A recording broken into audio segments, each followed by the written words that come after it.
Mikä ihmeen paikka tää on? En mä tiedä. Mulla ei ole mitään tietoa. No vitsi. Me ollaan Logomossa tekemässä juttua. Sonata Arktilasta.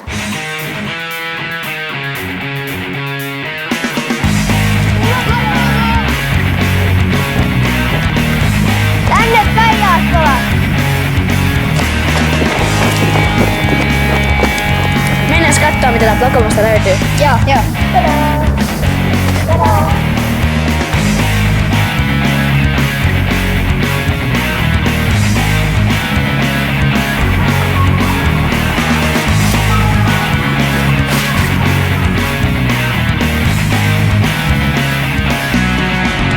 Tiesittekö te etukäteen, että haastattelun tekee lapset? No en itse asiassa tiennyt, ainakaan minä. Mähän tässä on tätä asiaa ollut hoitamassa meidän bändin puolesta. Niin kyllä vähän tuli yllätyksenä.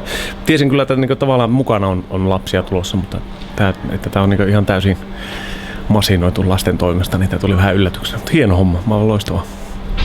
Okei. No mistä nimi Sonata Arktika oikein tulee?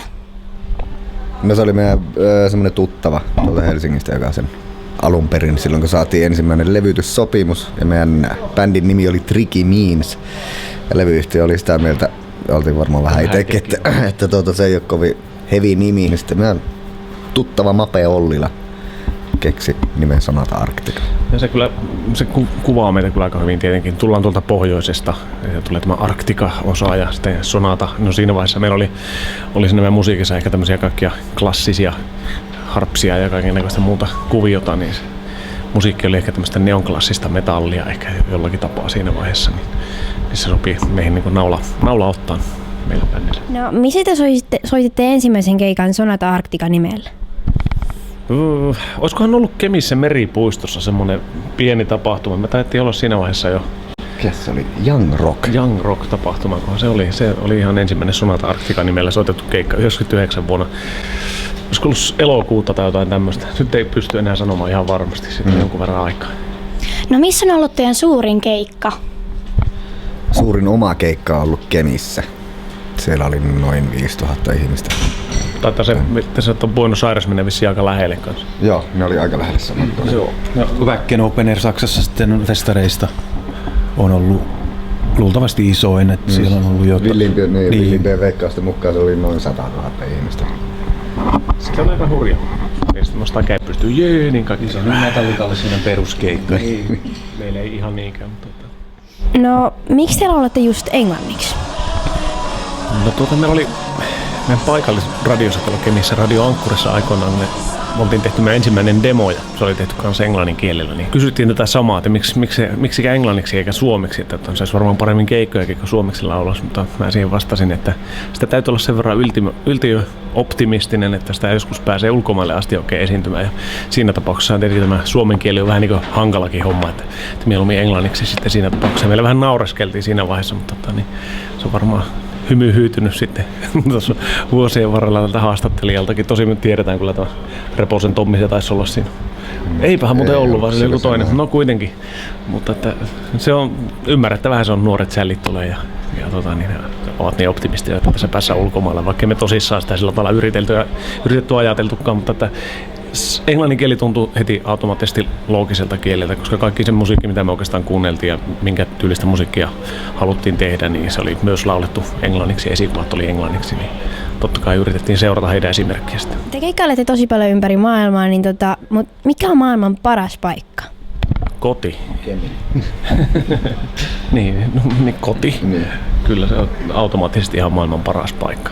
Mutta näin niin sitten vähän zoomataan ulospäin, niin sitten Suomi tietenkin luonnollisesti, niin ihan keikkailuympäristönäkin. On mukava käydä seikkailemassa tuolla ulkomaailmassa ja nähdä paljon paikkoja ja tulla kotiin sitten kertoa perheelle, että katsos, mä oon käynyt tuolla ja vaikka mitään hienoa. Mutta sitten kaikista parasta tässä hommassa on tulla kotiin. Ja oikeastaan se, että meillä on mahdollisuus ikävöidä meidän perhettä, että me ollaan pitkiä aikoja pois kotoa ja sitten tulee se ikävä ja kaikki tuntuu niin uudelta ja hienolta sitten taas sen jälkeen, kun kuukauden ollut reissun päälle. Perheet ja lapset ja kaikki odottaa siellä, koirat, kissat.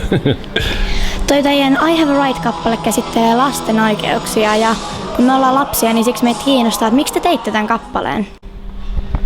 No tietenkin kun omaakin perheen lisäystä on siunaantunut, niin se tuntui jotenkin läheiseltä aiheelta ja alkoi vahvasti taipumaan siihen suuntaan, että tämä kertoo vaan selvästi lasten oikeuksista tai siitä tämän pitää kertoa, että tästä tulee vahva biisi. Ja mielestäni se onnistui kyllä aika hyvin. Ja palaute, mitä on ihmisiltä saanut myös, niin on ollut ikään kuin sen tapaista myös, että nyt ollaan osuttu jollekin tärkeälle alueelle. Joo, mun mielestä se on ainakin tosi hyvä kappale. Kiitos. No, mikä on teidän tai sun suurin unelma? Oho, wow. No näin niin ammatillisessa mielessä, niin että saisi tehdä tätä, mitä me tehdään, niin kauan aikaa, kun tämä tuntuu hyvältä. Ja eläkeikään asti tietyllä tapaa se olisi mahtavaa, että kun saisi tehdä. Ei täytyisi tehdä, mutta saisi tehdä. Niin se oikeastaan on semmoinen yksi suuri unelma. Musiikki on kuitenkin niin suuri osa elämää ja jos se jollain tapaa otetaan pois, niin siitä kyllä jäisi aika monen aukko, jota ei pysty mikään täyttämään tässä maailmassa. Niin siihen. Mutta sitten muuten, niin en mä tiedä. Kaikki kai varmaan unelmoi, että saavat elää pitkän ja terveen elämän ja sitten joku kaunis päivä poistua tästä maailmasta tyytyväisenä ja kokea, että on saavuttanut kaiken, mitä halunnut tehdä ja voi hyvillä mieli jatkaa matkaa. Okei, entä sun? No, tuossa tuli aika tyhjentävä vastaus, mutta totta kai se, että omaa saisi elää terveenä ja totta kai omat lapset ja lähipiirikin pysyisi terveenä. Siinä kai hyvä täydennys. Tärkeimmät. No entä sit sun? No, kuten sanottua, niin täydentävää on ollut. Mutta juu, ja sitten niin olla hyvä vanhempi lapsilleen. Ja niin, tällä. No mikä oli teidän lempiaine koulussa? No musiikki aivan yllättäen. Tosin mä tykkäsin kyllä käsitöistä ja kuvaamataidostakin, että tämmöistä alat aivan selkeästi. No oli siellä sitten jotakin. Mä jossakin vaiheessa tykkäsin matematiikasta, mutta sitten musta tuli liian laiska ja mä en jaksanut alkaa laskea. Tietenkin sitä tykkää sellaista tai aloista ja oppiaineista, missä tavallaan on hyvä ja mitä osaa. Että se automaattisesti menee vähän niin kuin noinkin. Että mulla oli nämä taidepuolen jutut. Tommilla oli varmaan matematiikka ja fysiikka. Oli historiaa muistaakseni. Ei vaan liikunta ja musiikki. Ne oli oikeastaan aina semmoisia. Liikunta oli myös mukavaa. Joo. Silloin tuli jääpalloa ja kaikkia jalkapalloa ja harrastettua, niin se oli ihan mielenkiintoista. No entä sit sun? No, musiikki on ollut mulla oikeastaan ainoa semmoinen, missä on niin kuin ollut hyvä, jopa koulussa siis. Että mä olin aika laiska niin kuin lukee läksyjäni. Mutta että kyllä ihan lukionkin pääsin läpi yllättäen. Ihan soitellessa. Niin, periaatteessa näin. No tähän loppuun vielä se kaikista hankalin kysymys, mitä me ollaan säästetty tähän loppuun, niin jos sä olisit muumihahmo, niin mikä hahmo sä olisit? Aika paha. Varmaan joku Nuuska Muikkun. Eikö se ole vähän semmonen erakko? Tykkää viihtyä omissa oloissa. Sillä on semmonen hauska hattu, niin se voi pusikossa rämpiä menemään hyvin. Se ehkä on se mun... Mä menisin sanoa, että haisuli, mutta ei. Otetaan sitten toi kuitenkin tuon Nuuska Muikkun. Okei, entäs sä? No se nuuskamuikkunen mullakin tuli, että se soittelee aina välistä katua tietyksi ajaksi pois sieltä omasta, heittää repuun selkää ja lähtee. Niin, tavallaan se on meidän ammatti ja kuvastaa jonkun verran sen nuuskamuikkusen touhu, että se varmaan lähimmäksi lyö. Isommista mörkö. Niin asuu siellä yksinäisillä vuorilla. Ei se haittaa sä savelit. Mulla sen Nuuskamuikkunen kanssa itsellä tulisi mieleen, mutta mä tiedän, että mun lapset sanoisivat, että mä oon muumipappa. Mutta että ehkä mä en ole ihan niin vanha vielä. Musta tuntuu, että en kirjoita vielä muistelmiani kyllä. Men pappa är daddy på svenska.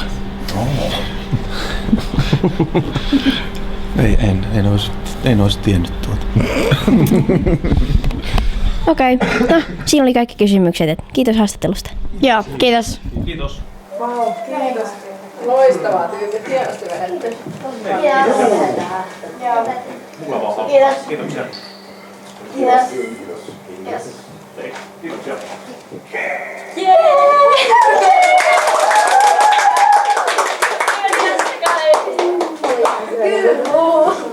Se meni tosi hienosti oikein. Tällaista täällä.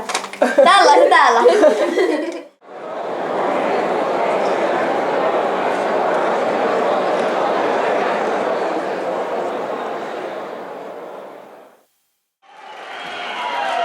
Kaikki me ollaan oltu joskus lapsia. Toiset saa nauttia lapsuudesta pitempään kuin toiset, joilta se viedään valitettavan aikaisessa vaiheessa jo elämästä pois.